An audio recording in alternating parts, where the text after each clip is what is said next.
Hi guys, Sreenivasan here. A bit about me. I'm a journalist. I work as an anchor on a program called PBS NewsHour Weekend. I also do interviews for a program called Amanpour & Company and have a new channel on YouTube called Take on Fake.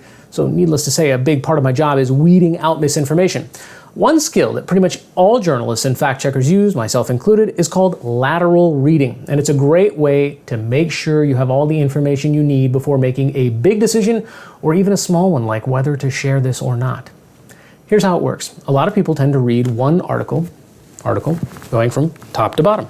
We've been trained to read vertically, so when you want to fact check something, start by opening new tabs. Tab, tab, tab, tab, tab. Every browser can do it, okay?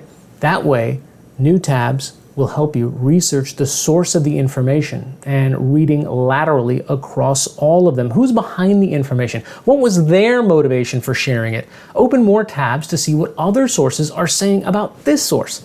Then plug in keywords from the actual claim to see what multiple sources are reporting. I'll admit, looking at my tabs, I have a problem. I'm a bit of a tabaholic. I even have a tab open for that, but that's all right. That means I have all the context.